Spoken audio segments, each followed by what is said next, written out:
Surya sir அவர் இண்டஸ்ட்ரிக்கு வந்த டைம்ல அவருக்கு ஒரு பெரிய விமர்சனம் வந்தது. அவர் இன்னும் கொஞ்சம் நல்லா நடிக்கலாம், இன்னும் கொஞ்சம் ஃபிளெக்சிபிளா இருக்கலாம், இந்த மாதிரி நிறைய விமர்சனம் இருந்தது நிறைய. ஆனா அது எல்லாத்தையும் ஒரு இடத்துக்கு அவர் தன்னுடைய உழைப்பால மாத்திட்டு நந்தான்னு ஒரு இடத்துல தன்னை உருமாத்திக்கிட்டு வந்து நின்னது இருக்குல்ல. அப்போ அவர்கிட்ட எனக்கு ரொம்ப டெடிகேட்டடா இருந்த விஷயம்னா, தன்னை அத்தனை பேர் விமர்சனம் பண்ணாலும் தன்னை ஒரு இடத்துக்கு நிலைநிறுத்திக்கிறதுக்காக அவரு நிறைய விஷயங்களை டெடிகேட்டடா ஒன்று பண்ணார்ல. ஒரு சரண்டர் ஆனார்ல. பாலா கிட்ட ஒரு இடத்துல அந்த படம் பண்ணி வெளில வரும்போது நமக்கு சூர்யா தெரியல, அங்க வந்து நந்தா பண்ணக்கூடிய அந்த கேரக்டரா மட்டும்தான் தெரிஞ்சாங்க இல்லையா. அந்த மெனக்கடல் எனக்கு பிடிச்சிருந்தது. ஏன்னா ஒரு ஆர்டிஸ்ட்க்கு அந்த மெனக்கடல் ரொம்ப முக்கியம். அது ஒரு பெயினான விஷயம், நிறைய பேருக்கு தெரியாது வெளில இருந்து. அந்த மாதிரி ஒரு படம் பண்ணணும்னா நீங்க மன ரீதியா நிறைய தயாராகணும். எந்த இடம்னு பார்க்க முடியாது, டக்குன்னு முடிச்சுட்டு வெளில போ, அந்த கேரக்டருக்குள்ளே இருக்கிறது இருக்குல்ல. ஸோ அது ஒரு மெடுக்கணும்னா நிறைய வழிகளை நீங்க தாண்டி தான் அந்த இடத்துக்கு நீங்க வர முடியும்.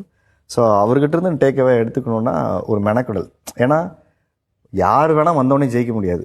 ஆனா ஒரு இடத்துல உனக்கான மெனக்கடலை நீ பண்ண ஜெயிக்க முடியும்னு ஒன்று இருக்குல்ல. சரி, ரெண்டு விஷயம் இருக்கு. ஏன்னா சில பேருக்கு வந்தோடனே நடந்துடும். ஐயோ நமக்கு நடக்கலையேன்னு அவர் ஓடலை, எனக்கு நடக்கும்னு அவர் நம்பினார்ல. அதுதான் அவர்கிட்ட இருந்து நம்ம எடுத்துக்கிறது. நிச்சயமா.